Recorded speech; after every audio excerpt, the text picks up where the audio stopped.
ಗುರು ಬಸವಲಿಂಗಾಯ ನಮಃ. ವೀಕ್ಷಕರೇ, ಸಾರ್ಥಕ ಬದುಕು ವಿಶೇಷ ಕಾರ್ಯಕ್ರಮಕ್ಕೆ ತಮಗೆಲ್ಲರಿಗೂ ಆತ್ಮೀಯ ಸ್ವಾಗತ.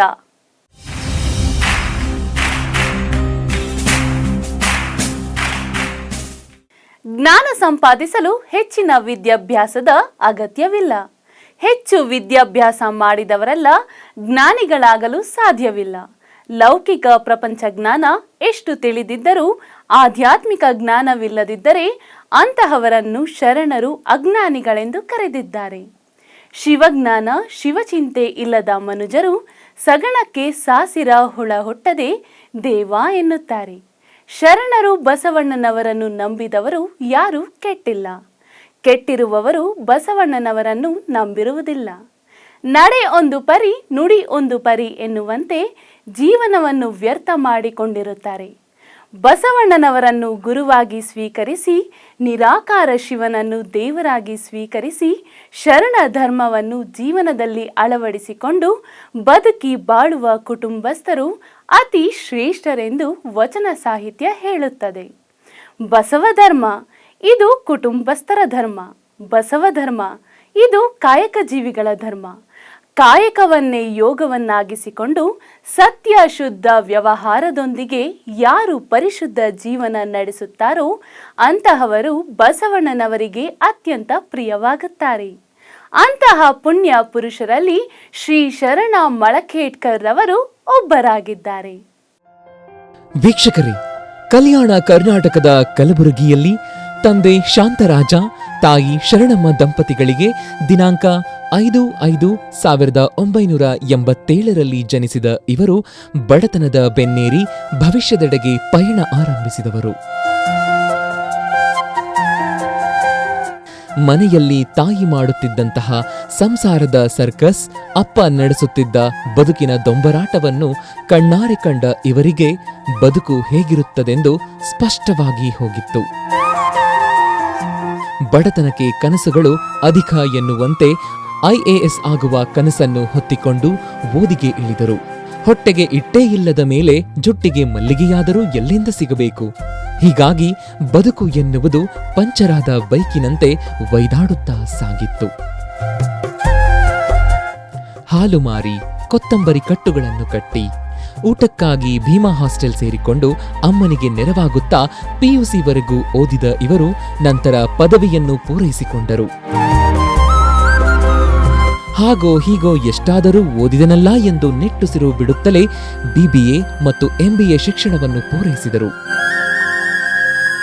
ಬದುಕಿನ ಬಂಡಿಯನ್ನು ಎಳೆಯಲು ಯಾವುದಾದರೂ ಆಸ್ಪತ್ರೆಯಲ್ಲಿ ಕೆಲಸ ಮಾಡಿ ಅಮ್ಮನಿಗೆ ನೆರವಾಗಬೇಕು, ಮನೆಯ ಜವಾಬ್ದಾರಿಯನ್ನು ಹೆಗಲ ಮೇಲೆ ಹೊರಬೇಕು ಎಂದು ಬೆಂಗಳೂರಿಗೆ ತೆರಳಿ ಸುಮಾರು 70 ಆಸ್ಪತ್ರೆಗಳಲ್ಲಿ ಕೆಲಸ ಕೇಳಿ ನಿರಾಶೆ ಅನುಭವಿಸಿದರು. ನೋವಾದ ಜಾಗಕ್ಕೆ ಪದೇ ಪದೇ ಒಡೆತ ಬೀಳುವಂತೆ ಸೋತವನಿಗೆ ಮತ್ತೆ ಮತ್ತೆ ಪರೀಕ್ಷೆಗಳು ಎದುರಾಗುತ್ತವೆ. ಹಾಗೆ ಅವಕಾಶ ಸಿಕ್ಕರೂ ಕೂಡ ಅದನ್ನು ಗೆಳೆಯನಿಗಾಗಿ ಕೆಲಸ ಬಿಡುವ ಸ್ಥಿತಿ ಎದುರಾದಾಗ ಕರ್ನಾಟಕವನ್ನೇ ಬಿಟ್ಟು ಮಹಾರಾಷ್ಟ್ರಕ್ಕೆ ತೆರಳಿದರು. ನಂತರ ನಡೆದಿದ್ದೆಲ್ಲ ಇತಿಹಾಸ. ಕಾಯಕ ನಿಷ್ಠೆ ಇದ್ದರೆ ಶಿವನನ್ನೂ ಕೂಡ ಒಲಿಸಿಕೊಳ್ಳಬಹುದು ಎನ್ನುವ ಮಾತು ನಿಜಕ್ಕೂ ಸತ್ಯವಾದದ್ದು ಹೀಗೆ. ಇವರು ಕೆಲಸಕ್ಕೆ ಸೇರಿದ ಆಸ್ಪತ್ರೆಯ ಮೂಲಕವೇ ಬೆಳವಣಿಗೆಯ ಹಾದಿಯಲ್ಲಿ ವೇಗವನ್ನು ಹೆಚ್ಚಿಸಿಕೊಂಡು ಫೆಸಿಲಿಯಾಸ್ ಮೆಡಿಕಲ್ ಕೇರ್ ಕಂಪನಿಗೆ ಕ್ಲಿನಿಕಲ್ ಮ್ಯಾನೇಜರ್ ಹೆಡ್ ಆಗಿ 5 ರಾಜ್ಯಗಳ ಉಸ್ತುವಾರಿಯನ್ನ ವಹಿಸಿಕೊಂಡರು. ಇವರ ಕಾರ್ಯಕ್ಷಮತೆ ಮತ್ತು ದಕ್ಷತೆಯಿಂದ ಕೆಲವೇ ದಿನಗಳಲ್ಲಿ ಎಲ್ಲರ ಮೆಚ್ಚುಗೆಗೆ ಪಾತ್ರರಾಗುತ್ತಾರೆ ಎಂದರೆ ಅದಕ್ಕೆ ಕಾರಣವಾಗಿದ್ದು ಜೀವನದ ಹೋರಾಟದ ಹಾದಿ ಹಾಗೂ ಚಿಕ್ಕ ವಯಸ್ಸಿನಲ್ಲಿಯೇ ಅಮ್ಮ ಅಪ್ಪ ಮಾವನಿಂದ ಬಳುವಳಿಯಾಗಿ ಪಡೆದುಕೊಂಡು ಬಂದಿದ್ದ ಕಾಯಕ ನಿಷ್ಠೆ. ವೃತ್ತಿಗಳಲ್ಲಿ ಪರಿವರ್ತಿತವಾಗುತ್ತಿದ್ದಂತೆ ಬದುಕಿನ ಅನೇಕ ಮುಖಗಳನ್ನು ಕಂಡ ಇವರಿಗೆ ಬಡವರನ್ನು ಕಂಡಾಗ ಹೃದಯ ಮಿಡಿಯುತ್ತಿತ್ತು. ಇಡೀ ಬಡತನವನ್ನೇ ಭೂಮಿಯಿಂದ ತೊಲಗಿಸಲು ಸಾಧ್ಯವಿಲ್ಲ, ಆದರೆ ಬಡವರಿಗಾಗಿ ಏನಾದರೂ ಮಾಡಬಹುದು ಎಂಬ ಹಂಬಲ ಸದಾ ಇವರಲ್ಲಿ ಮನೆ ಮಾಡಿತ್ತು. ಅದರ ಪರಿಣಾಮವಾಗಿ ಆಸ್ಪತ್ರೆಯಲ್ಲಿ ಆಡಳಿತಾಧಿಕಾರಿಯಾಗಿ ಕಾರ್ಯನಿರ್ವಹಿಸುವ ಸಂದರ್ಭದಲ್ಲಿ ಕೈಲಾಗದ ರೋಗಿಗಳಿಗೆ ತಮ್ಮ ಕೈಯಿಂದಲೇ ಹಣ ನೀಡಿ ಚಿಕಿತ್ಸೆ ಕೊಡಿಸುತ್ತಿದ್ದರು. ಈ ರೀತಿ ಮಾಡಿದರೆ ಕೇವಲ ಕೆಲವರಿಗೆ ಮಾತ್ರ ಅವಕಾಶ ದೊರೆಯುತ್ತದೆ. ಇಂಥ ಸಾವಿರಾರು ರೋಗಿಗಳಿಗೆ ನೆರವಾಗಬೇಕು ಎನ್ನುವ ಮಹದಾಸೆ ಗರಿಗೆದರಿದಾಗ ಚಾರಿಟಿ ಡಯಾಲಿಸಿಸ್ ಸೆಂಟರ್ ನಿರ್ಮಾಣ ಮಾಡಲು ಪಣ ತೊಟ್ಟರು.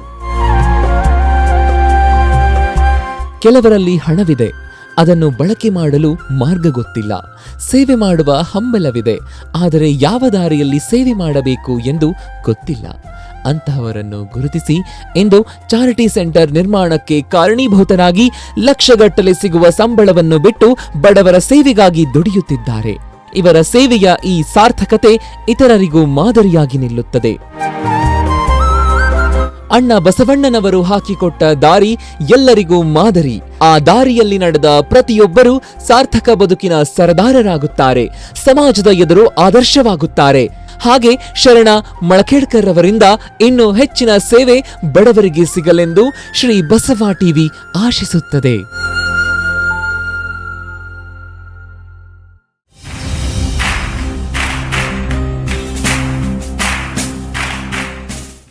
ವೀಕ್ಷಕರೇ, ಇಂದು ನಿಮಗೆ ಬಸವ ತತ್ವದಲ್ಲಿ ತಮ್ಮನ್ನು ತಾವು ಗಂಧದ ಕೊರಡಿನಂತೆ ಸವಿಸಿಕೊಂಡಿರುವ ತಮ್ಮ ಸಂಪೂರ್ಣ ಬದುಕನ್ನ ಬಸವ ತತ್ವಕ್ಕೆ, ಬಸವ ಧರ್ಮಕ್ಕೆ ಅರ್ಪಣೆ ಮಾಡಿರುವಂತ ಒಬ್ಬ ತ್ಯಾಗಜೀವಿ, ಒಬ್ಬ ಶರಣರು, ಕೈ ಕೆಸರಾದರೆ ಬಾಯಿ ಮೊಸರು ಎನ್ನುವ ನಾನುಡಿ ಅಕ್ಷರಶಃ ನಿಜ.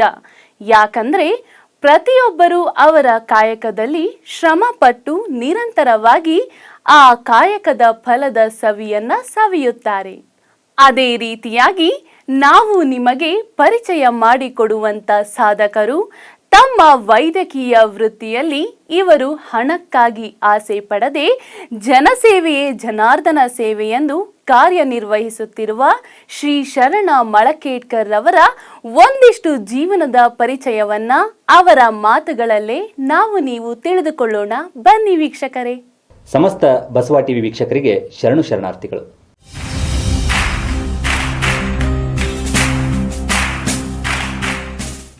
ಸಮಾಜಕ್ಕಾಗಿ ಏನಾದರೂ ಕೊಟ್ಟು ಹೋಗಬೇಕು ಅಂತ ಹೇಳ್ತಾರೆ, ಆದರೆ ಸಮಾಜಕ್ಕಾಗಿಯೇ ಜೀವನ ಸಾಗಿಸುವವರು ಇದ್ದಾರೆ. ಸ್ವಾರ್ಥಕ್ಕಾಗಿ ಬದುಕೋದಕ್ಕಿಂತ ಸಮಾಜಕ್ಕಾಗಿ ಸಾಯೋದು ಮೇಲು ಅಂತ ಹೇಳಿದಂಥ ಮಹನೀಯರು ಬದುಕಿದ್ದಾರೆ. ಅವರ ಮಧ್ಯದಲ್ಲಿ ಸಮಾಜ ಸೇವೆ ಜೊತೆಗೆ ಬಸವಣ್ಣನವರು ಹಾಕಿಕೊಟ್ಟಿರುವಂಥ ಮಾರ್ಗದಲ್ಲಿ ನಡೆಯುತ್ತಾ ಇವತ್ತು ಬಡ ರೋಗಿಗಳ ಪಾಲಿಗೆ ಆಪತ್ ಬಾಂಧವನಾಗಿ, ಆಪ್ತ ಮಿತ್ರನಾಗಿ ಗುರುತಿಸಿಕೊಂಡಿರುವಂಥ ಒಬ್ಬ ಸಹೃದಯಿ ವ್ಯಕ್ತಿಯನ್ನು ನಾವಿವತ್ತು ಮಾತಾಡಿಸ್ತಾ ಇದ್ದೀವಿ. ಅವರನ್ನು ನಮ್ಮ ಕಾರ್ಯಕ್ರಮಕ್ಕೆ ಸ್ವಾಗತಿಸೋಣ.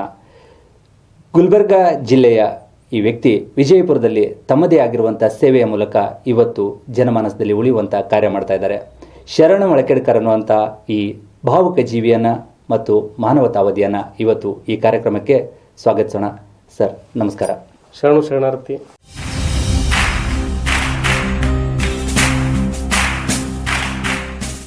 ಓಕೆ, ಆ ಒಂದು ಘಟನೆ ನಿಮ್ಮ ಮನಸ್ಸಿನ ಮೇಲೆ ಪರಿಣಾಮ ಬೀರ್ತು ಅಂದರೆ, ಒಬ್ಬಳು ಹೆಣ್ಮಗಳು ತನ್ನ ತಾಳಿ ಸೌಭಾಗ್ಯ ಉಳಿಸ್ಕೊಳ್ಬೇಕು ಅಂತ ಸ್ವತಃ ಗಂಡ ಕಟ್ಟಿದ ತಾಳಿನೇ ಏನಪ್ಪ ಅಂತಂದರೆ ಮಾರಿದ್ರೂ ಕೂಡ ಗಂಡನನ್ನು ಉಳಿಸ್ಕೊಳ್ಳೋಕ್ಕಾಗಲಿಲ್ಲ. ಅಂದರೆ ಬಡತನ ಅನ್ನೋದು ಮನುಷ್ಯನಿಗೆ ಯಾವ ರೀತಿಯಾಗಿ ಬಲಿ ಕೊಡುತ್ತೆ ಅನ್ನೋದು ನಿಮ್ಮ ಕಣ್ಣೆದುರಿಗೆ ಬಂದಾಗ ನೀವು ಅಂದ್ಕೊಂಡ್ರಿ ಏನಾದರೂ ಮಾಡಬೇಕು ಅಂತ.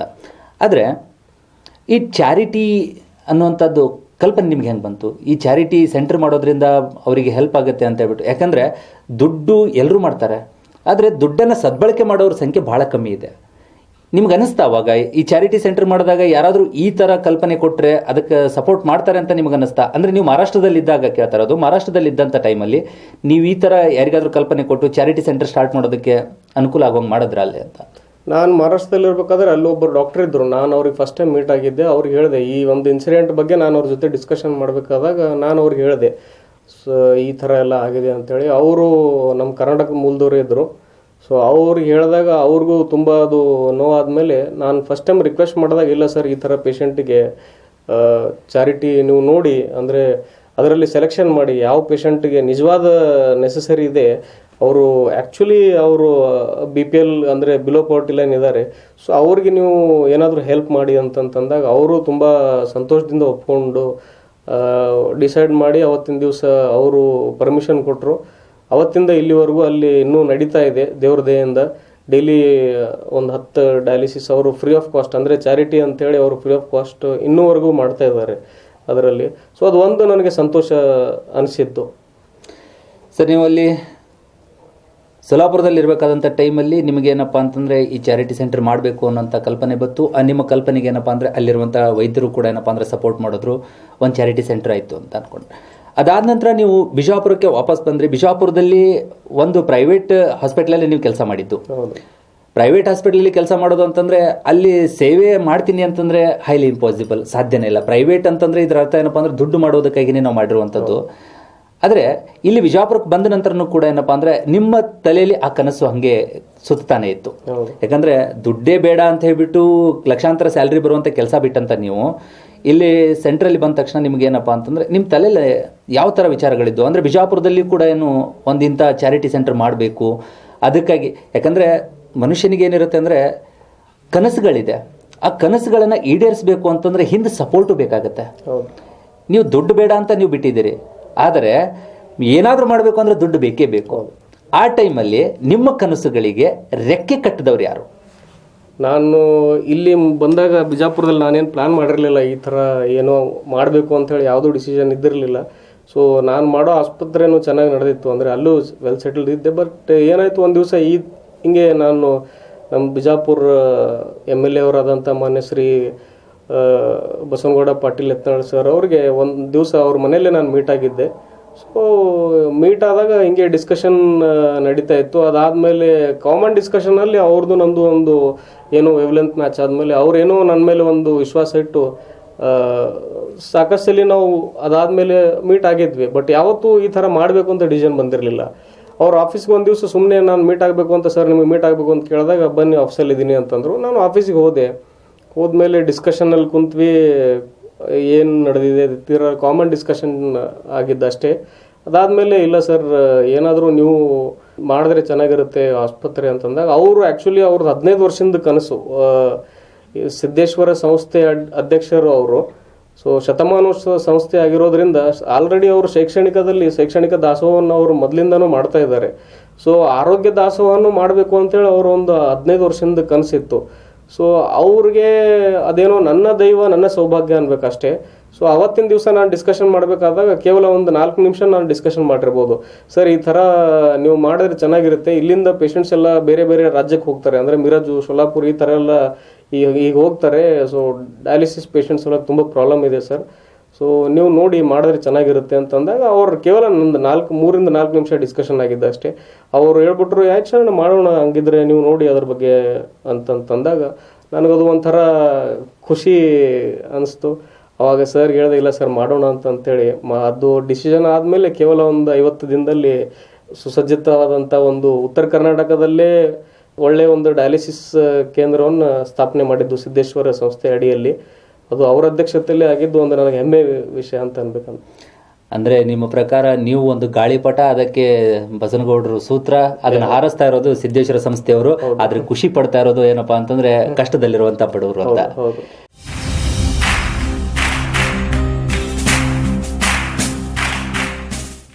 ವೀಕ್ಷಕ ಬಂಧುಗಳೇ, ಶರಣುರವರ ಕಾರ್ಯಕ್ಷಮತೆ ಮತ್ತು ದಕ್ಷತೆಯನ್ನು ಕುರಿತು ಅವರ ಸಿಬ್ಬಂದಿ ಈ ರೀತಿ ಮಾತನಾಡಿದರು.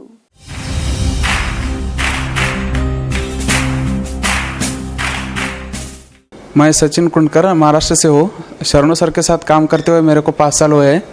मैं अभी शरणू सर को जब से देख रहा हूँ, ये दुनिया में अभी सेल्फिश दुनिया है बहुत. ये दुनिया में शरणू सर इतना खुद के बारे में कुछ भी नहीं सोचते.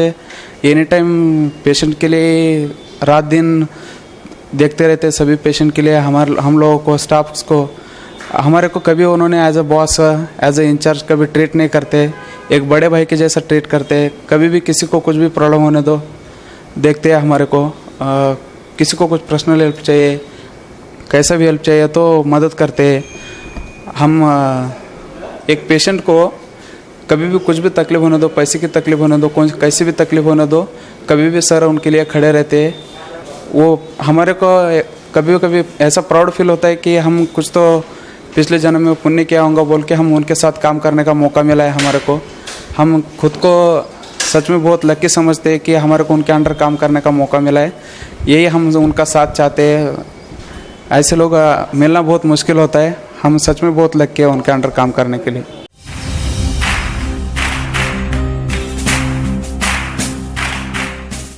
ಸರ್, ಇಲ್ಲಿ ಡಯಾಲಿಸಿಸ್ ಸೆಂಟರ್ ಸ್ಟಾರ್ಟ್ ಮಾಡಿದ ನಂತರ ಬಹಳಷ್ಟು ಸಮಸ್ಯೆಗಳು ನಿಮಗೆ ಎದುರಾಗಿದ್ದು ಅಂತ ನಮ್ಗೆ ಗೊತ್ತು. ಮೇಲಾಗಿ ನಮ್ಮ ವಾಹಿನಿಯವರು ನಿನ್ನೆ ನಿಮ್ಮ ಡಯಾಲಿಸಿಸ್ ಸೆಂಟರ್ನಲ್ಲಿ ಬಂದು ಮಾತಾಡಿಸಿದಂಥ ಸಂದರ್ಭದಲ್ಲಿ ಅಲ್ಲಿರುವಂಥ ಪೇಷಂಟ್ಗಳು ತಮ್ಮ ನಿಜಕ್ಕೂ ಅಲ್ಲಿ ಯಾವ ರೀತಿಯಾಗಿ ಸೇವೆ ಸಿಗ್ತಾ ಇದೆ ಅಂತ ಅವ್ರು ಹೇಳ್ಕೊಂಡಿದ್ದಾಗಿರಲಿ, ಅದ್ರ ಜೊತೆಯಲ್ಲಿ ಆ ಡಯಾಲಿಸಿಸ್ ಸೆಂಟ್ರಲ್ಲಿ ಕೆಲಸ ಮಾಡ್ತಾರಂಥ ನಿಮ್ಮ ಸಹೋದ್ಯೋಗಿಗಳು ಹೇಳಿದ ಮಾತಾಗಿರಲಿ, ಎಲ್ಲವನ್ನು ನೋಡಿದಾಗ ನಿಜಕ್ಕೂ ಒಂದು ಒಳ್ಳೆ ಕೆಲಸ ವಿಜಯಪುರದಲ್ಲಿ ನಡೀತಾ ಇದೆ ಅಂತ ಅನ್ನಿಸ್ತು.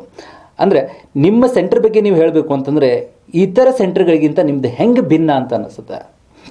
ಭಿನ್ನ ಅಂತಂದರೆ ಏನಾಗುತ್ತೆ, ಇವಾಗ ಡಯಾಲಿಸಿಸ್ ರೋಗಿಗಳದ್ದು ಏನಾಗುತ್ತೆ, ಈಗ ಯಾರಾದರೂ ಮನೆಯಲ್ಲಿ ಡಯಾಲಿಸಿಸ್ ರೋಗಿ ಅಂತಂದಮೇಲೆ ಇವಾಗ ಸಾಮಾನ್ಯವಾಗಿ ನಮಗೆ ಜ್ವರ ಬಂದರೆ ನಮ್ಮ ಮನೆಯೆಲ್ಲ ಸ್ತಬ್ಧ ಆಗಿಬಿಡುತ್ತೆ.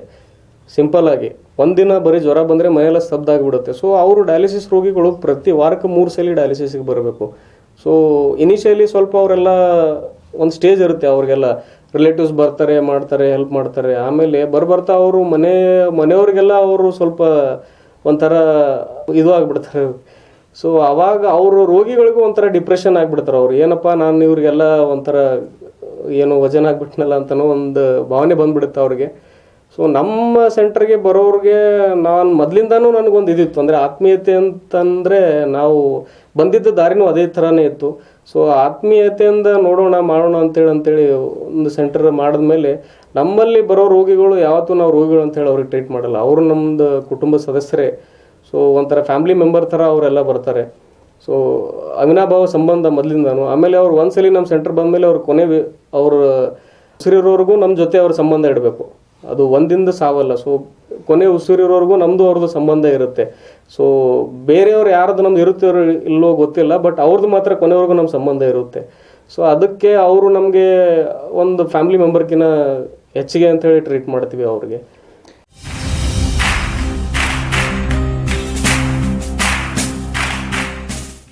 ವೀಕ್ಷಕ ಬಂಧುಗಳೇ, ಕಾಯಕವೇ ಕೈಲಾಸ ಎನ್ನುವಂತಹ ಸಾಲನ್ನೇ ತಮ್ಮ ಜೀವನದಲ್ಲಿ ಅಳವಡಿಸಿಕೊಂಡು ಎಲ್ಲರಿಗೂ ಕೂಡ ಮಾರ್ಗದರ್ಶನವಾಗುವಂತೆ ಬಾಳುತ್ತಿರುವ ಶರಣುರವರನ್ನು ಕುರಿತು ತಮ್ಮ ಸಿಬ್ಬಂದಿ ಶ್ರೀದೇವಿಯವರು ಏನ್ ಹೇಳಿದರು ಎಂದು ನೀವೇ ಕೇಳಿ.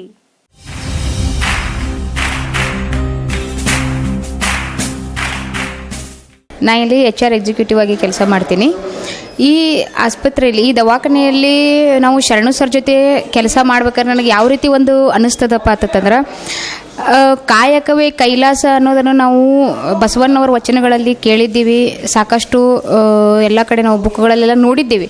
ಬಟ್ ಕಾಯಕವನ್ನು ಮಾಡ್ಕೋತ ನಾವು ಕೈಲಾಸವನ್ನು ಕಾಣೋದನ್ನು ನಾನು ಇಲ್ಲಿ ಅನುಭವಿಸಿದ್ದೇನೆ. ಯಾಕಂದರೆ ಇಲ್ಲಿ ಶರಣು ಸರ್ ಒಂದು ರೋಗಿಗಳ ಜೊತೆ ಅವರು ಒಂದು ಮಾತಾಡೋದಾಗಿರ್ಬೋದು, ಅಥವಾ ಅವರು ಟ್ರೀಟ್ಮೆಂಟ್ ಮಾಡೋ ಒಂದು ವಿಧ ಆಗಿರ್ಬೋದು, ಆಮೇಲೆ ಅವರ ಭಾವನೆಗಳಿಗೆ ಒಂದು ಸ್ಪಂದಿಸೋದಾಗಿರ್ಬೋದು, ಶರಣು ಸರಿಂದ ನಾವು ಭಾಳ ಕಲಿಬೇಕು. ನಾವಿಲ್ಲಿ ಕೆಲಸ ಮಾಡಬೇಕು ಅಂತೇಳಿ ನಾವು ಒಂದು ಕೆಲಸ ಹುಡುಕೊಂಡು ಬಂದಾಗ ಇಲ್ಲಿ ನಾನು ತಿಳಿದಿದ್ದು ಒಂದು ಕೆಲಸ ಮಾತ್ರ ಇಲ್ಲ, ಒಂದು ಸೇವೆ ಅದ. ಇಲ್ಲಿ ಸೇವೆ ಮಾಡೋದ್ರಿಂದ ನಾವಿಲ್ಲಿ ಟೋಟಲಿ ಕಾಯಕವೇ ಕೈಲಾಸ ಅನ್ನೋದು ಇಲ್ಲಿ ನಮಗೆ ಅನುಭವ ಆಗ್ತದೆ. ಸೊ ಒಂದು ಶರಣು ಸರ್ದು ಒಂದು ವ್ಯಕ್ತಿತ್ವ ಆಗಿರ್ಬೋದು, ಅವ್ರದ್ದು ಹಾವಭಾವ ಆಗಿರ್ಬೋದು, ಅವರು ರೋಗಿಗಳ ಜೊತೆ ಬೆರೆಯೋದು, ಅವರ ಮನದಾಳದಲ್ಲಿರುವಂಥ ಒಂದು ನೋವನ್ನು ಕೇಳೋದಾಗಿರ್ಬೋದು, ಅದಕ್ಕೆ ಸ್ಪಂದಿಸೋದಾಗಿರ್ಬೋದು, ಅವರಿಂದ ನಾವು ಕಲಿಯೋದು ಬಹಳ ಇದೆ. ಸೊ ನನಗೆ ಹೆಮ್ಮೆ ಅನಿಸುತ್ತೆ, ನಾ ಇಂಥ ಒಂದು ಪ್ರತಿಷ್ಠಿತ ಸಂಸ್ಥೆ ಒಳಗೆ ನಾನು ಕೆಲಸ ಮಾಡಕತ್ತೀನಿ. ಆಮೇಲೆ ಶರಣು ಸರ್ ಜೊತೆ ಕೂಡಿ ನಾವು ಒಂದು ಸೇವೆ, ಒಂದು ಬಡವರ ಸೇವೆ ಮಾಡಕತ್ತಿದ್ದೀವಿ ಇಲ್ಲಿ. ಇದರಿಂದ ನಾವು ಕೈಲಾಸವನ್ನು ಮುಟ್ತೀವಿ ಅನ್ನೋದೊಂದು ನನಗಿಲ್ಲಿ ಈ ಬಸವ ಜನ್ಮ ಭೂಮಿಯಲ್ಲಿ ಇವರು ಬಸವಣ್ಣವರ ತತ್ವಗಳನ್ನು ನಾವು ಮಾದರಿಯಾಗಿ ನೋಡಬೇಕಂತಂದ್ರೆ ಅದು ಶರಣು ಸರಲ್ಲಿದೆ ಅಂತ ನಾನು ಹೇಳಲಿಕ್ಕೆ ಇಷ್ಟಪಡ್ತೀನಿ.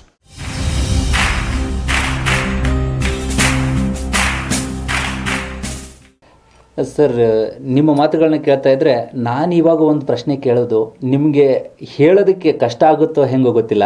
ಯಾಕಂದರೆ ಇಂಥ ಒಂದು ಪ್ರಶ್ನೆ ಬಸವಣ್ಣನವ್ರ ಜೀವನದಲ್ಲಿ ಎದುರಾಗಿದ್ದಂಥ ಪ್ರಶ್ನೆ ಈಗ ನಾನು ನಿಮ್ಗೆ ಕೊಡ್ತಾ ಇರೋದು. ಯಾವ ರೀತಿ ಅಂತಂದರೆ, ಬಸವಣ್ಣನವರು ಬಿಜ್ಜಳನ ಆಸ್ಥಾನವನ್ನು ತೊರೆದು ಹೊರಗೆ ಹೋಗ್ತೀನಿ ಅಂತ ಹೇಳಿದಂಥ ಸಂದರ್ಭದಲ್ಲಿ ಪ್ರಶ್ನೆ ಮಾಡ್ತಾರೆ, ನೀನು ಬಿಜ್ಜಳನ ಆಸ್ಥಾನದೊಳಗೆ ಬದುಕಾಕತ್ತಿದ್ದಿ, ಇದನ್ನು ಬಿಟ್ಟು ಹೊರಗಡೆ ಹೋದರೆ ನೀನು ಜೀವನ ಹೆಂಗೆ ಮಾಡ್ತೀಯ ಅಂತ ಪ್ರಶ್ನೆ ಬಂತು. ಹಾಗೆ ಇವಾಗ ನೀವು ಲಕ್ಷಾಂತರ ಸ್ಯಾಲ್ರಿ ಬರುವಂಥ ಕೆಲಸ ಬಿಟ್ಟು ಸಡನ್ನಾಗಿ ನಾನು ಚಾರಿಟಿ ಇಶ್ಯೂ ಏನಪ್ಪ ಅಂತ ಒಂದು ಸಂಸ್ಥೆಯಲ್ಲಿ ಕೆಲಸ ಮಾಡ್ತೀನಿ, ನಾನು ಬಡವರಿಗಾಗಿ ಉಚಿತವಾಗಿ ಕೆಲಸ ಮಾಡ್ತೀನಿ, ಸೇವೆ ಮಾಡ್ತೀನಿ ಅಂತಂದಾಗ ಬಹುಶಃ ನಿಮ್ಮ ಸುತ್ತಮುತ್ತ ಇದ್ದವರೇ ನಿಮ್ಮನ್ನು ಒಂದು ಹುಚ್ಚ ಅಂತ ಕರಿಬೇಕು. ಎಲ್ಲಿಲ್ಲಪ್ಪ ಅಂದರೆ ಒಂದು ಸಿಕ್ಕಾಪಟ್ಟೆ ದುಡ್ಡು ಮಾಡಿರ್ಬೋದು, ಆ ದುಡ್ಡಿನ ಮದ ಇರ್ಬೋದು ಅಂತ ಅನ್ಕೊಂಡಿರ್ಬೋದು. ಇನ್ನು ನಿಮ್ಮ ಫ್ಯಾಮಿಲಿಯವರೇ ಅನ್ಕೋಬೋದು, ಯಾಕೋ ಇವನು ಹಾದಿ ಬಿಡ್ತಾ ಇದ್ದಾನೇನೋ ಅಂತ. ಇಂಥ ಒಂದು ಸಂದಿಗ್ಧ ಪರಿಸ್ಥಿತಿ ನಿಮಗೆ ಎದುರಾಗಿತ್ತಾ? ನಾನು ಚಾರಿಟಿ ಸೆಂಟರ್ ಮಾಡಬೇಕಾದಾಗ ಇದು ಯಾವುದೂ ನನ್ನ ತಲೆ ಇರಲಿಲ್ಲ. ಯಾಕಂದರೆ ಆ ಪೇಷಂಟದ್ದು ನೋವಿನೆದ್ರೆ ಇದೆಲ್ಲ ಸಣ್ಣದು ಅನ್ನಿಸ್ಬಿಡುತ್ತೆ ಸರ್ ನನಗೆ. ಆಮೇಲೆ ಇನ್ನೊಂದು ಏನಾಗುತ್ತೆ, ನಾವು ಧರ್ಮದ ಹಾದಿಯಲ್ಲಿ ನಡಿಬೇಕಾದಾಗ ಈ ದುಡ್ಡಿನ ಬಗ್ಗೆ ಜಾಸ್ತಿ ಒಲವು ಇರಲ್ಲ ಸರ್. ದುಡ್ಡು ನೀವು ಬದುಕಬೇಕಾದ್ರೆ ಬದುಕಿಗೋಸ್ಕರ ಎಷ್ಟು ದುಡ್ಡಿದ್ರೂ ಕಡಿಮೆನೇ. ಬದುಕಬೇಕಾದ್ರೆ ನಿಮಗೆ ಅದೇ ಹೇಳ್ತಾರೆ ಹಿರಿಯರು, ಹಾಸಿಗೆ ಇದ್ದಷ್ಟು ಕಾಲು ಚಾಚುವಂತ ಅಂತೇಳಿ. ಆದರೆ ಇನ್ನೊಬ್ಬರಿಗೋಸ್ಕರ ಬದುಕೋದೇನಿದೆ ಅಲ್ಲ, ಅದರಲ್ಲಿರೋ ಒಂದು ಸಂತೋಷ ಏನಿದೆ ಈ ಯಾವ ದುಡ್ಡಿಂದನೂ ಬರಲ್ಲ ಸರ್ ಅದು. ಸೊ ನಾನು ಇವಾಗ ಇವರೆಲ್ಲ ಪೇಷಂಟ್ಸ್ ಎಲ್ಲ ಅವ್ರ ಮುಖದ ಮೇಲೆ ನಗು ನೋಡ್ತೀನಿ, ಅವ್ರ ರಿಲೇಟಿವ್ಸ್ ಎಲ್ಲ ಇರ್ತಾರೆ, ಅವರೆಲ್ಲ ಮುಖ ಅವ್ರದ್ದು ನೋಡಿದಾಗ, ಸಂತೋಷ ನೋಡಿದಾಗ ನನಗೆ ಇದ್ರದ್ದು ಯಾವುದೂ ನನಗೆ ನೆನಪು ಬರಲ್ಲ. ಸೊ ದುಡ್ಡೇ ಮಾಡಬೇಕು ಅಂತಂದಾಗ ನಾನು ಸಾಕಷ್ಟು ದುಡ್ಡು ಮಾಡಿದ್ದೀನಿ. ಆ ಟೈಮಲ್ಲಿ ನಾನು ಸೆಂಟ್ರಲ್ ಕಂಪ್ನಿಯಲ್ಲಿದ್ದೆ, ಚೆನ್ನಾಗೂ ಗಳಿಸು ನೋಡಿದ್ದೀನಿ. ಅವಾಗ ನನಗೆ ಒಂಥರ ಆತ್ಮತೃಪ್ತಿ ಇರಲಿಲ್ಲ. ಅದರಲ್ಲಿ ಆತ್ಮತೃಪ್ತಿ ಅಂದರೆ ಚೆನ್ನಾಗಿ ದುಡ್ಡಿತ್ತು, ಫ್ಯಾಮಿಲಿ ಸೆಟಲ್ಡ್ ಇತ್ತು. ಬಟ್ ಏನಂದರೆ ಆತ್ಮತೃಪ್ತಿ ಅನ್ನೋದೇನೇನು ಇದೆಯಲ್ಲ, ಅದು ಯಾರು ಅನುಭವಿಸ್ತಾರಲ್ಲ ಅವ್ರಿಗೆ ಅಷ್ಟೇ ಗೊತ್ತು ಅದ್ರ ಬಗ್ಗೆ. ಸೊ ಇವ್ರದ್ದೆಲ್ಲ ನಾನು ನೋಡಿದಾಗ ನನಗೇನು ಆ ಥರ ಅನಿಸಿಲ್ಲ ಸರ್. ಅಂದರೆ ಇವ್ರ ಪ್ರಕಾರ ತನಗಾಗಿ ಬದುಕುವುದು ಜೀವನ, ಇತರರಿಗಾಗಿ ಬದುಕುವುದೇ ಮಹಾಜೀವನ ಅಂತ ಹೇಳ್ತಾರಲ್ಲ, ಆ ಥರ ದುಡ್ಡು ಮಾಡೋದು ದೊಡ್ಡತನ ಅಲ್ಲ, ಆದರೆ ನಿಜವಾಗ್ಲೂ ಬದುಕಬೇಕು ಅನ್ನೋದಾಗಿತ್ತು ಅಂತಂದರೆ 4 ಜನರ ಜೊತೆ ಹಂಚ್ಕೊಂಡು ಬದುಕಬೇಕು ಅಂತ ಹೇಳ್ತಿದ್ದಾರೆ.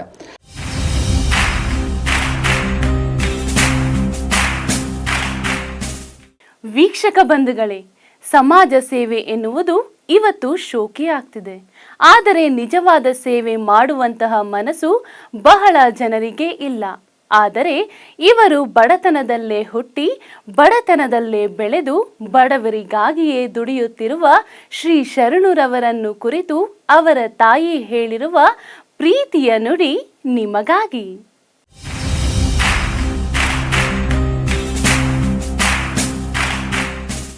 ಅಮ್ಮ ನಮಸ್ಕಾರಮ್ಮ. ಈ ಕುಟುಂಬದ ಹಿರಿಯ ಸದಸ್ಯರು ನೀವು.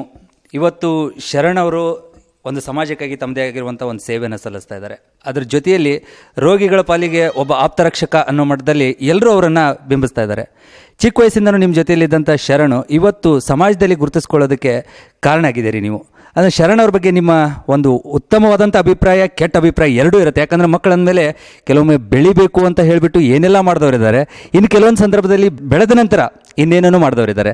ಇವರ ಮಧ್ಯದಲ್ಲಿ ಇವತ್ತು ಶರಣು 4 ಜನರಲ್ಲಿ ಗುರುತಿಸ್ಕೋತಾ ಇದ್ದಾರೆ ಅಂದರೆ ಅವ್ರ ಕುರಿತಾಗಿ ನಿಮ್ಮ ಅಭಿಪ್ರಾಯ ಮಾತಾಡಿ. ನಾವು ನೋಡ್ರಿ ಸಣ್ಣಾಗಿರ್ಲಿಕ್ಕಾಗಿ ನಾವು ಏನು ಮಾಡ್ಬೇಕಂದಿದ್ದು ಮಾಡೋದು ತೀರೇ ಬಿಡ್ತಾನೆ. ಅವನ ಬಾಯಿಗೆ ಏನು ಬರ್ತದೋ ಅದು ಮಾಡಲೇಬೇಕು. ಅದು ಅವನ ಜಿದ್ದಿ ಯಾವಾಗಲೂ ಅಷ್ಟೇ ಅದಾರು. ಅವನ ಜಿದ್ದಿ ಸಾಧಿಸತನ ಬಿಡಲ್ಲ. ಅವನು ಇಷ್ಟು ಇದು ಅದ ನೋಡ್ರಿ. ಅಂದರೆ ಹಿಡಿದ ಕೆಲಸನ ಸಾಧಿಸೋದ್ವರೆಗೂ ಬಿಡಲ್ಲ ಅಂತ ನೀವು ಹೇಳ್ತಿದ್ರಿ. ಅದ್ರ ಜೊತೆಯಲ್ಲಿ ಇವತ್ತು ನಿಮ್ಮ ಮನೆಯಲ್ಲಿ ಶರಣು ಹಿರಿಯ ಮಗ. ಆದರೆ ಹಿರಿಯ ಮಗ ಅಂತಂದರೆ ಮನೆಗೆ ತಲೆಬಾಗಿಲು ಅಂತ ಕರೀತಾರೆ. ಆ ತಲೆಬಾಗಿಲು ಇವತ್ತು ನಿಮ್ಮ ಮನೆಗೆ ಯಾವ ರೀತಿಯಾದಂಥ ಕಿರೀಟ ಅನ್ನೋ ಮಟ್ಟದಲ್ಲಿ ನೀವು ಹೇಳ್ತೀರಮ್ಮ? ಹಿರಿಯಾಗ ಎಲ್ಲ ಜವಾಬ್ದಾರಿ ಹೊರ್ಸ್ಕೊಂಡನ್ ಬಿಟ್ರು. ಅವನ್ನೆಲ್ಲ ಜವಾಬ್ದಾರಿ, ತಾಳ್ಮೆ ಶಕ್ತಿ ಅವನ ಬಳಿ ಭಾಳ ಅದಾರ. ಅದಕ್ಕೆ ಹೇಳೋದು ತಾಯಿ ಕರಳು ಅಂತ. ಯಾಕಂದರೆ ಮಗ ಅಂತಂದರೆ ಹಿಂಗಿರಬೇಕು, ತಾಳ್ಮೆಯ ಗುಣ ಇದೆ. ಅದ್ರ ಜೊತೆಯಲ್ಲಿ ಇಡೀ ಮನೆಯ ಜವಾಬ್ದಾರಿಯನ್ನು ಹೊತ್ಕೊಂಡು ಇವತ್ತು ನಮ್ಮ ಮನೆ ಇಷ್ಟು ಚೆನ್ನಾಗಿರೋದಕ್ಕೆ ಕಾರಣ ನನ್ನ ಮಗ ಶರಣ್ ಅಂತ ಆ ತಾಯಿ ಹೆಮ್ಮೆಯಿಂದ ಹೇಳ್ಕೊತಾ ಇದ್ದಾರೆ.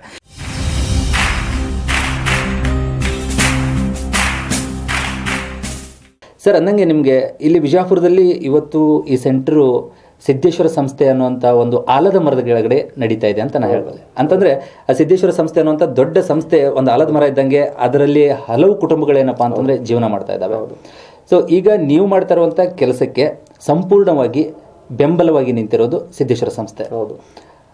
ಆದರೆ ರಾಜಕೀಯವನ್ನು ಬಿಟ್ಟು, ಯಾಕಂದರೆ ರಾಜಕೀಯವನ್ನು ಇದರಲ್ಲಿ ಬೆರೆಸೋದಲ್ಲ, ರಾಜಕೀಯವನ್ನು ಬಿಟ್ಟು ಈ ಬಸನಗೌಡ ಪಾಟೀಲ್ ಯತ್ನಾಳ್ ಅವರು ಈ ಸಂಸ್ಥೆಗಾಗಿ ನಿಮ್ಮ ಜೊತೆ ಯಾವ ಥರ ಕೋಆಪ್ರೇಟ್ ಮಾಡ್ತಾರೆ ಸರ್? ಅವ್ರ ಬಗ್ಗೆ ಹೇಳಬೇಕಾದ್ರೆ ಅವರು ತುಂಬ ಜನರಿಗೆ ಅವ್ರ ಬಗ್ಗೆ ಜಾಸ್ತಿ ಅವರು ಏನಂದರೆ ಕಠೋರಿದ್ದಾರೆ, ಅವ್ರ ಮಾತು ತುಂಬ ಖಡ್ಗದಂತಿರುತ್ತೆ ಅಂತ ಹೇಳ್ತಾರೆ ಎಲ್ಲ. ಬಟ್ ಅವರು ವೈಯಕ್ತಿಕವಾಗಿ ನೀವು ಯಾರಾದರೂ ಅವ್ರ ಸಮೀಪದಿಂದ ನೋಡಿದವರಿದ್ದರೆ ಅವ್ರಿಗೆ ಮಾತ್ರ ಗೊತ್ತು ಅವ್ರು ಯಾವ ಥರ ಅಂತೇಳಿ. ಅವರು ಒಂಥರ ಮುಗ್ಧ ಮನಸ್ಸಿನ ಮಗು ಇದ್ದಾಗೆ.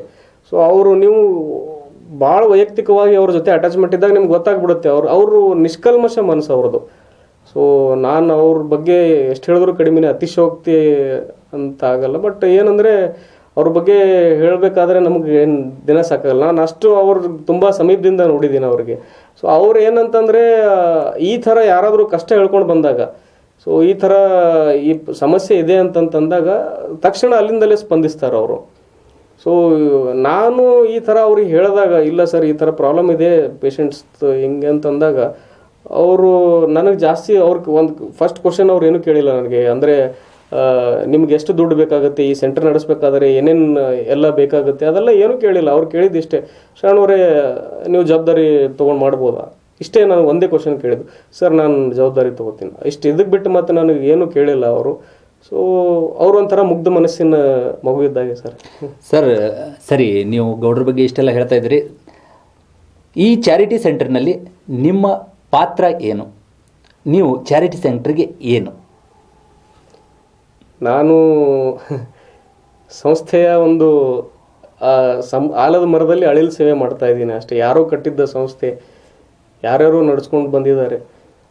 ಸೊ ಅದರಲ್ಲಿ ನಂದು ಒಂದು ಅಳಿಲು ಸೇವೆ ಅಂತ ಮಾಡ್ತಾ ಇದ್ದೀನಿ. ಅದು ನನ್ನ ಸೌಭಾಗ್ಯ, ನನ್ನ ಪುಣ್ಯ. ಅದಕ್ಕೆ ಅವಕಾಶ ಮಾಡಿಕೊಟ್ಟಂಥ ಸಿದ್ದೇಶ್ವರ ಸಂಸ್ಥೆಯ ಎಲ್ಲ ಡೈರೆಕ್ಟರ್ಸ್ ಆಗಲಿ ಅಥವಾ ನಮ್ಮ ಪ್ರೆಸಿಡೆಂಟ್ ಗೌಡ್ರಾಗಲಿ, ಅವರೆಲ್ಲ ನನಗೆ ತುಂಬ ಸಪೋರ್ಟ್ ಮಾಡಿದ್ದಾರೆ. ನನ್ನ ಪಾತ್ರ ವೈಯಕ್ತಿಕವಾಗಿ ಪಾತ್ರ ಅಂತಂತ ಏನಿಲ್ಲ, ಅಲ್ಲಿ ನಾನು ಒಂಥರ ಶ್ರಮಜೀವಿ ಅನ್ಬೇಕಷ್ಟೇ. ಓಕೆ, ಎಲ್ಲವೂ ಅವರು, ನೀವು ಮಾತ್ರ ನೆಪ ಮಾತ್ರ. ನಾನು ನೆಪ ಅಷ್ಟೇ.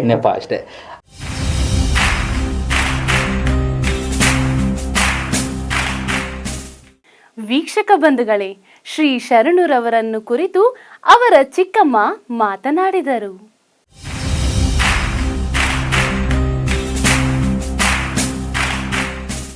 ಶರಣ್ ಅವರ ಚಿಕ್ಕಮ್ಮ ನಮ್ಮ ಜೊತೆಗಿದ್ದಾರೆ.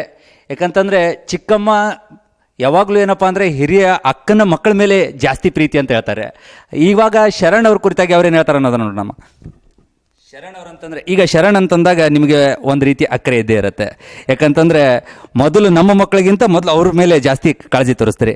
ಶರಣ್ ಅವ್ರು ಅಂತಂದ್ರೆ ನಿಮ್ಗೇನು ಅನ್ಸುತ್ತೆ ಅವ್ರ ಬಗ್ಗೆ? ಶರಣ್ ಬಗ್ಗೆ ಭಾಳ ಇದು ಅದ, ನಮಗೆ ಪ್ರೀತಿ ಹೆಮ್ಮೆ ಭಾಳ ಅದಾರೆ. ಮಗ ಮುಂದೆ ಬರ್ಲಿಕ್ಕೆ ಚಲೋ ಒಳ್ಳೆ ಇದು ತಂಟನದು ಹೆಮ್ಮೆ ಅದಾರ. ಅಂದರೆ ಮೊದಲಿನಿಂದಲೂ ಇದೇ ಮನೆಯಲ್ಲೇ ಇರೋದು, ಅಂದರೆ ಕಷ್ಟನೂ ನೋಡಿದ್ದೀರಾ, ಸುಖನೂ ನೋಡಿದ್ದೀರಾ.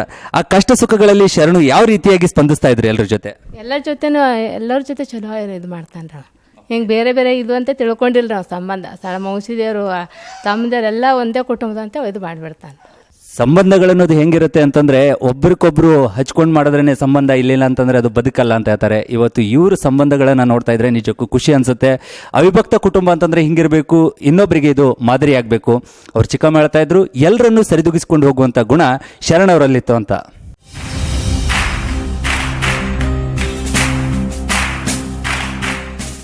ವೀಕ್ಷಕ ಬಂಧುಗಳೇ, ಶರಣುರವರ ಸಾಧನೆ ಮತ್ತು ಅವರ ವ್ಯಕ್ತಿತ್ವವನ್ನು ಕುರಿತು ಸಹೋದರರು ಏನು ಹೇಳಿದರು ನೀವೇ ಕೇಳಿ.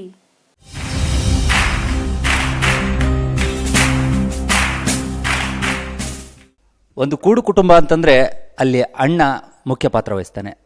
ಬರೀ ಅಣ್ಣ ಮುಖ್ಯ ಪಾತ್ರ ವಹಿಸಲ್ಲ, ಆ ಅಣ್ಣನ ಜೊತೆಯಲ್ಲಿ ಇರುವಂಥ ಸಹೋದರರೇನಿದ್ದಾರಲ್ಲ ಅವರೆಲ್ಲರೂ ಕೂಡ ಅವ್ರ ಬೆಂಬಲಕ್ಕೆ ನಿಲ್ಲಬೇಕು. ಇವತ್ತು ಶರಣ್ ಅವ್ರ ಜೊತೆಯಲ್ಲಿ ಅವ್ರ ತಮ್ಮಂದಿರು ಸದಾ ಹಸನ್ಮುಖಿಯಾಗಿರುವಂಥ ಅವ್ರ ತಮ್ಮಂದಿರ ಜೊತೆಯಲ್ಲಿ ಶರಣು ಯಾವ ರೀತಿಯಾಗಿ ಅವರ ಅವಿನಾಭಾವ ಸಂಬಂಧ ಅವ್ರ ಮನೆಯಲ್ಲಿತ್ತು ಅನ್ನೋದನ್ನು ಅವ್ರ ತಮ್ಮ ಆಗಿರುವಂಥ ನಿಖಿಲ್ ಅವ್ರನ್ನ ಕೇಳೋಣ. ಸರ್, ಶರಣ್ ಅವ್ರು ನಿಮ್ಮ ಜೊತೆ ಹೆಂಗೆ ಬೇರಿತಾ ಇದ್ರು? ಇವತ್ತು ನೀವು ಒಂದು ಮಟ್ಟಕ್ಕೆ ಇದ್ದೀರಿ ಅಂತಂದರೆ ಶರಣ್ ಅವ್ರ ಕಾರಣ ಅಂತ ಹೇಳ್ಬಿಟ್ಟು ಕೆಲವ್ರು ಹೇಳಿದ್ದನ್ನು ನಾನು ಕೇಳಿದೆ. ಇದ್ರ ಬಗ್ಗೆ ನೀವೇನು ಹೇಳ್ತೀರಾ? ಅವ್ರು ಯಾವಾಗಲೂ ನಮ್ಮ ಜೊತೆ ಚೆನ್ನಾಗಿರ್ತಾಯಿದ್ರು, ಜೊತೆಯಲ್ಲಿ ಆಡ್ತಾಯಿದ್ದೀವಿ, ಕೂಡ್ತಾ ಇದ್ದೀವಿ. ಆಯಿತು, ಯಾವುದೇ ಥರ ನಂಗೆ ತಮ್ಮಂದಿರ ಅಂತ ನೋಡ್ತಾ ಇರಲಿಲ್ಲ. ನನಗೊಂದು ಮಗನ ಥರನೇ ಟ್ರೀಟ್ ಮಾಡಿದ್ದಾರೆ ಇವತ್ತಿಗೂ. ಆಯಿತು, ಅವ್ರದ್ದೇನು ಉದ್ದೇಶ ಅಂದರೆ ಸಮಾಜಕ್ಕೆ ಏನಾದರೂ ಮಾಡಬೇಕಂತ ಅವ್ರ ಉದ್ದೇಶ ಇರ್ತಿತ್ತು. ಬಟ್ ಈ ಥರ ಒಂದು ಒಳ್ಳೆ ಕಾರ್ಯ ಮಾಡ್ತಾಯಿದ್ದಾರೆ, ಒಂದು ಬಡವರಿಗೆ ಸೇವೆ ಸಲ್ಲಿಸ್ತಾ ಇದ್ದಾರೆ. ನಮಗೂ ಒಂದು ಹೆಮ್ಮೆ ಅನ್ನಿಸ್ತಾ ಇದೆ, ಕುಟುಂಬಕ್ಕೂ ಒಂದು ಹೆಮ್ಮೆ ಅನ್ನಿಸ್ತಾ ಇದೆ. ಮತ್ತು ಅದೆಲ್ಲ ಓಕೆ.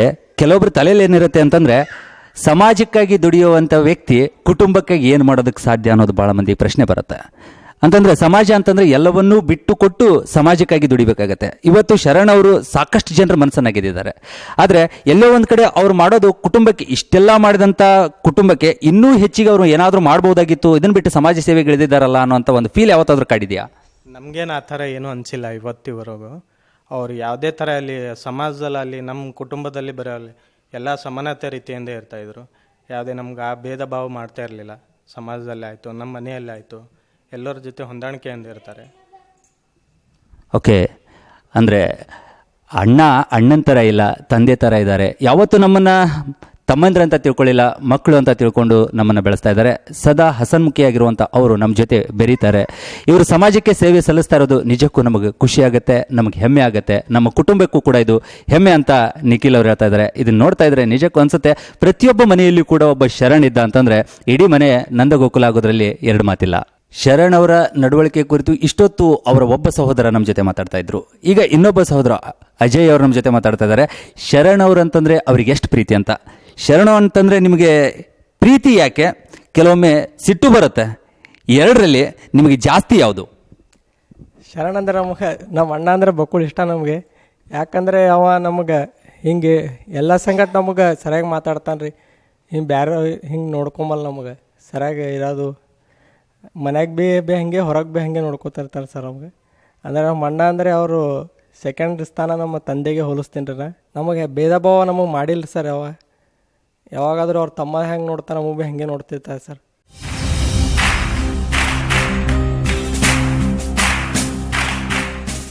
ನಾನು ನಿಮ್ಗೆ ಇನ್ನೊಂದು ಪ್ರಶ್ನೆ ಕೇಳೋಕ್ಕೆ ಇಷ್ಟಪಡ್ತೀನಿ. ಇಷ್ಟು ಸಣ್ಣ ವಯಸ್ಸಿನಲ್ಲಿನೇ ನಿಮ್ಗೆ ಏನಪ್ಪ ಅಂತಂದರೆ ಜೀವನ ಅಂದರೆ ಏನಂತ ಕಂಡ್ಕೊಂಡ್ರಿ, ಸಮಾಜ ಅಂದರೆ ಏನು ನೋಡಿದ್ರಿ, ಸಮಾಜದಲ್ಲಿರುವಂಥ ಸಮಸ್ಯೆಗಳಿಗೆ ಸ್ಪಂದಿಸಬೇಕು ಅಂತ ಗುಣ ಬಂದಿದೆ. ನಿಮಗೆ ಒಂದು ಅವಕಾಶ ಸಿಕ್ಕರೆ, ವೇದಿಕೆ ಕೊಟ್ಟರೆ, ವೇದಿಕೆ ಮೇಲೆ ನಿಂತ್ಕೊಂಡು ಮಾತಾಡ್ತಿರ್ಬೇಕಾದಂಥ ಟೈಮಲ್ಲಿ ಲಕ್ಷಾಂತರ ಜನ ಯುವಕರು ಕೂತಿದ್ರೆ ಏನು ಹೇಳೋಕ್ಕೆ ಇಷ್ಟಪಡ್ತೀರ?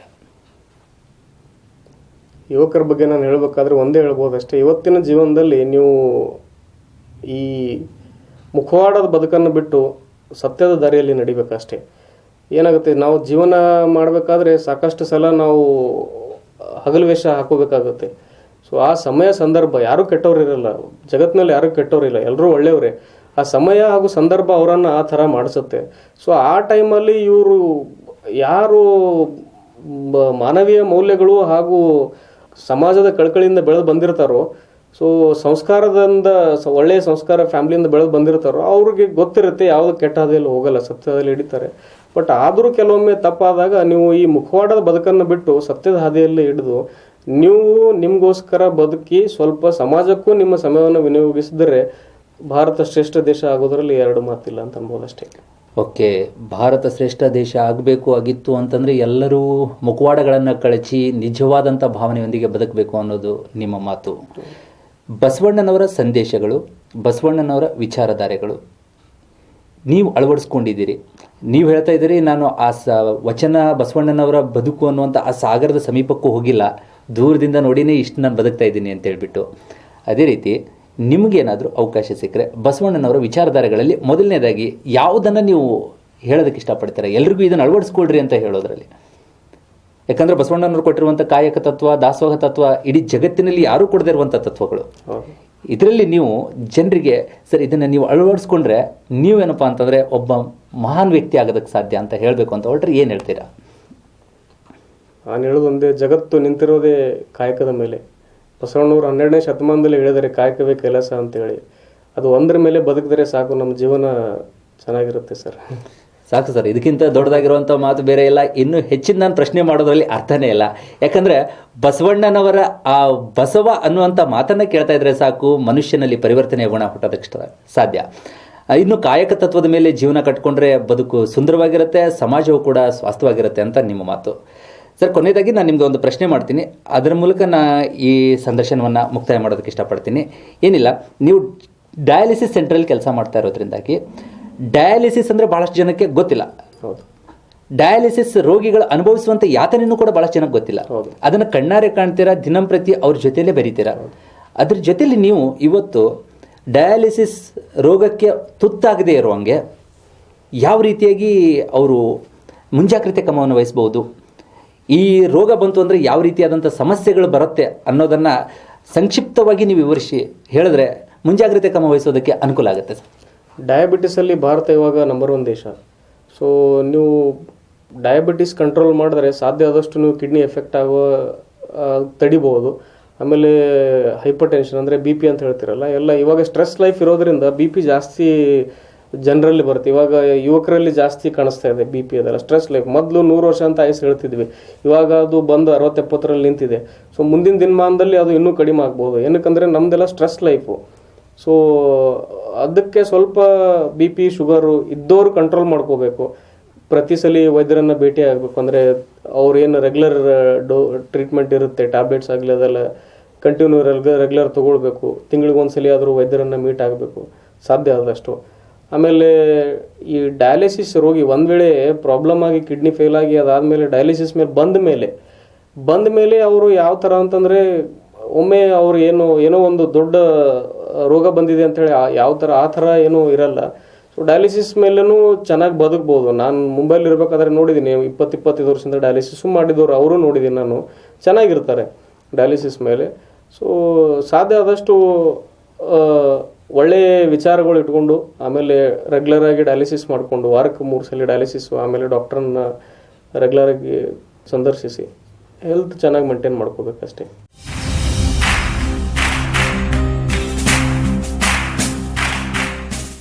ವೀಕ್ಷಕ ಬಂಧುಗಳೇ, ಯಾವುದೇ ಪತಿ ಮುಂದೆ ಬರಬೇಕು ಅಂದ್ರೆ ಹಿಂದೆ ಸತಿ ಬೆಂಬಲವಿರಬೇಕು ಎಂದು ಹೇಳ್ತಾರೆ. ಅದಕ್ಕೆ ಹೇಳೋದು, ಪ್ರತಿಯೊಬ್ಬ ಯಶಸ್ವಿ ಪುರುಷನ ಹಿಂದೆ ಒಬ್ಬ ಸ್ತ್ರೀ ಇದ್ದೇ ಇರ್ತಾರೆ ಎಂದು. ಹಾಗಾದ್ರೆ ವೀಕ್ಷಕರೇ, ಶ್ರೀ ಶರಣರವರ ಇಷ್ಟೆಲ್ಲ ಸಾಧನೆಯ ಕುರಿತು ಅವರ ಪತ್ನಿ ಉಷಾರಾಣಿ ಏನ್ ಹೇಳಿದ್ದಾರೆ ಕೇಳೋಣ ಬನ್ನಿ.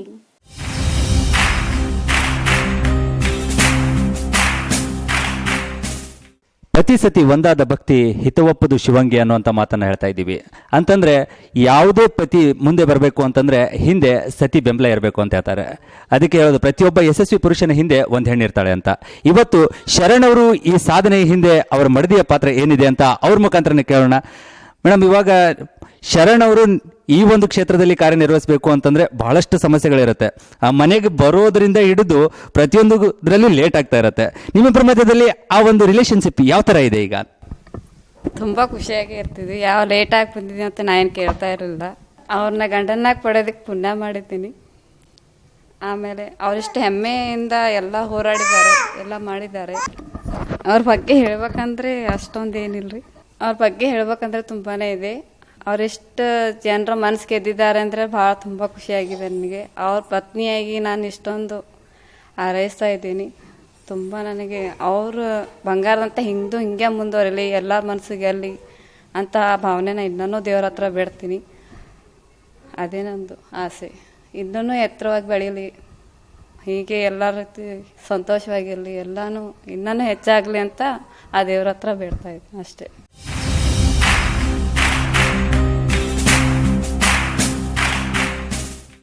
ವೀಕ್ಷಕ ಬಂಧುಗಳೇ, ಬಸವ ತತ್ವವನ್ನು ಪರಿಪಾಲನೆ ಮಾಡುತ್ತಾ ಕಾಯಕ ತತ್ವದಲ್ಲಿ ಜೀವನವನ್ನು ಕಂಡುಕೊಂಡಿರುವಂತಹ ಶ್ರೀ ಶರಣರವರು ತಮ್ಮ ಕುಟುಂಬದ ಕುರಿತು ಪ್ರೀತಿ ಅನಿಸಿಕೆ ತಿಳಿಸಿದರು.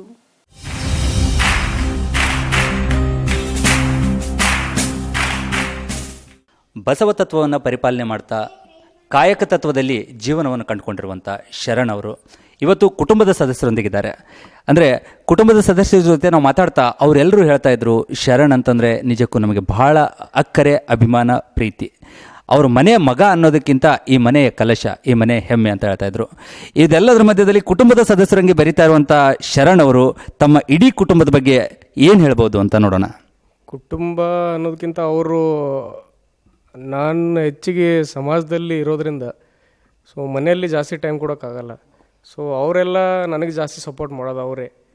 ಸೊ ಆಮೇಲೆ ಎಲ್ಲರೂ ನನ್ನ ಜೊತೆ ತಿಳುವಳಿಕೆಯಿಂದ ಅವರು ವರ್ತಿಸ್ತಾರೆ. ಆಮೇಲೆ ಎಲ್ಲರೂ ನಾನು ನೋಡೋದಕ್ಕಿಂತ ಅವರೇ ನನಗೆ ಚೆನ್ನಾಗಿ ನೋಡ್ತಾರೆ ಅನ್ಬೋದು ಅಷ್ಟೇ.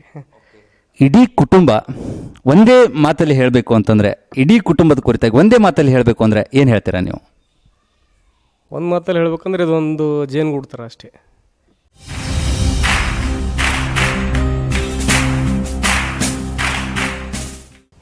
ಸಾರ್ಥಕ ಬದುಕಿನೊಂದಿಗೆ ಇವತ್ತು ನಮ್ಮೆದುರಿಗೆ ಬಂದಿದ್ದು ಶರಣ್ ಅವರು. ಅವ್ರು ಹೇಳ್ತಾ ಇದ್ರು, ಡಯಾಲಿಸಿಸ್ ಒಂದು ಸೆಂಟ್ರಲ್ಲಿ ಕೆಲಸ ಮಾಡ್ತಾ ಇರೋದ್ರಿಂದಾಗಿ ಈ BP ಶುಗರ್ ಅನ್ನೋವಂಥದ್ದನ್ನು ನಾವು ಮೈಗೆ ಅಂಟಿಸ್ಕೊಂಡ್ರೆ ಅದ್ರ ಮುಖಾಂತರ 108 ಸಮಸ್ಯೆಗಳು ಸೃಷ್ಟಿಯಾಗುತ್ತೆ. ಅದನ್ನೇ ನಾವು ಕಂಟ್ರೋಲ್ ಮಾಡಿಬಿಟ್ರೆ ನಾವು ಚೆನ್ನಾಗಿರ್ಬೋದು ಅಂತ. ಅವರೇನೋ ಇವತ್ತು ಚಾರಿಟಿ ಸೆಂಟರ್ನಲ್ಲಿ ಕೆಲಸ ಮಾಡ್ತಾ ಸಾಕಷ್ಟು ಜನ ಬಡವರಿಗೆ ಹೆಲ್ಪ್ ಆಗಲಿ ಅಂತ ಹೇಳ್ಬಿಟ್ಟು ಒಂದು ಟೀಮ್ ಮುಖಾಂತರ ಕೆಲಸ ಮಾಡ್ತಾ ಇದ್ದಾರೆ. ಆದರೆ ಎಲ್ಲ ಕ್ಷಣನೂ ಇವ್ರ ಥರ ವ್ಯಕ್ತಿಗಳು ಆಗಿರಲಿ ಅಥವಾ ಇವ್ರ ಸಂಸ್ಥೆ ಆಗಿರಲಿ ನಮ್ಮ ಜೊತೆಗೆ ಸಿಗಲ್ಲ. ಹೀಗಿರಬೇಕಾದ್ರೆ ನಾವೇ ನಮ್ಮ ಆರೋಗ್ಯವನ್ನು ಕಾಪಾಡ್ಕೊಳ್ಳೋದು ಬಹಳ ಮುಖ್ಯ ಆಗುತ್ತೆ ಅಂತ ಅವ್ರ ಮಾತು. ಇಷ್ಟೊತ್ತು ನಮ್ಮ ಜೊತೆ ಮಾತಾಡಿದಂಥ ಶರಣ್ ಮಳಕೇಡ್ಕರ್ ಅವರು ಸಮಾಜಕ್ಕಾಗಿ ವ್ಯಕ್ತಿ ಏನು ಮಾಡ್ದ ಅನ್ನೋದಕ್ಕಿಂತ ಹೆಚ್ಚಾಗಿ ನಾನೊಬ್ಬ ನಿಜವಾದಂಥ ಮಾನವನಾಗಿ ಏನು ಕೆಲಸ ಮಾಡಿದ್ದೀನಿ ಅನ್ನೋದು ಇಲ್ಲಿ ಮುಖ್ಯ ಆಗುತ್ತೆ ಅಂತ ಹೇಳ್ತಾರೆ. ಹಾಗಿರ್ಬೇಕಾದ್ರೆ ಸಾರ್ಥಕ ಬದುಕು ಅನ್ನೋದು ಕೇವಲ ತೋರಿಕೆ ಬದುಕಾದರೆ ಸಾರ್ಥಕ ಬದುಕಾಗಲ್ಲ. ನಿಜವಾದಂಥ ಜೀವನ ಅನ್ನೋದೇನಿದೆಯಲ್ಲ, ಇನ್ನೊಬ್ಬರ ಜೊತೆಯಲ್ಲಿ ಹಂಚಿಕೊಂಡು ಬದುಕಿದ್ರೆ ಅದು ಜೀವನ ಆಗುತ್ತೆ.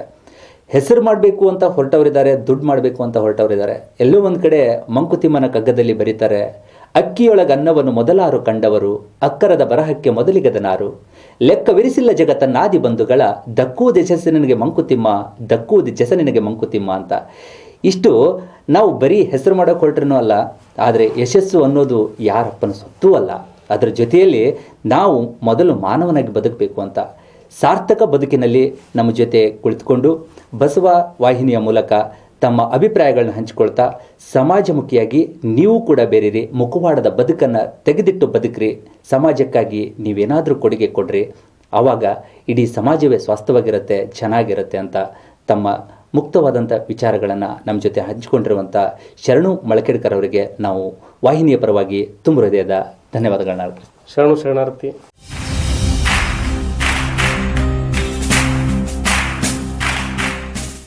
ಇಂತಹ ಕಾಯಕ ಜೀವಿಗಳಿಗೆ, ಶರಣ ತತ್ವ ಅನುಯಾಯಿಗಳಿಗೆ ಗುರು ಬಸವಣ್ಣನವರು, ಬಸವಾದಿ ಶರಣರು ಇವರಿಗೆ ಮತ್ತು ಇವರ ಕುಟುಂಬಕ್ಕೆ ಆರೋಗ್ಯ ಭಾಗ್ಯ, ಸಕಲ ಸಂಪತ್ತನ್ನು ನೀಡಿ ಲಿಂಗ ಜ್ಞಾನದಲ್ಲಿ ದೀರ್ಘಾಯುಸಿಗಳಾಗಿ ಬದುಕಲು ಆಶೀರ್ವದಿಸಬೇಕೆಂದು ಶ್ರೀ ಬಸವ ಟಿವಿ ಪ್ರಾರ್ಥಿಸುತ್ತಾ ಇಂದಿನ ಕಾರ್ಯಕ್ರಮವನ್ನ ಇಲ್ಲಿಗೆ ಮುಗಿಸ್ತಾ ಮತ್ತೆ ಮುಂದಿನ ಸಂಚಿಕೆಯಲ್ಲಿ ಮತ್ತೊಬ್ಬ ಸಾಧಕರೊಂದಿಗೆ ನಿಮ್ಮನ್ನ ಭೇಟಿಯಾಗ್ತೀವಿ.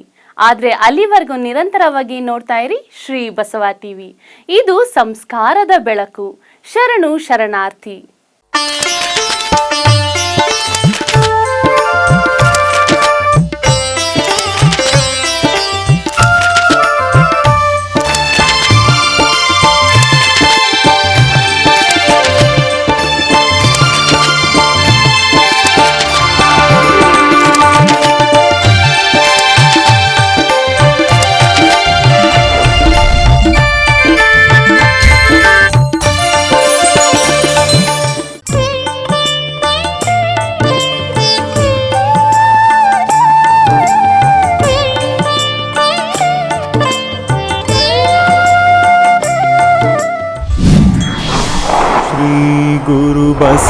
गुरुबसवलिङ्गाय नमः।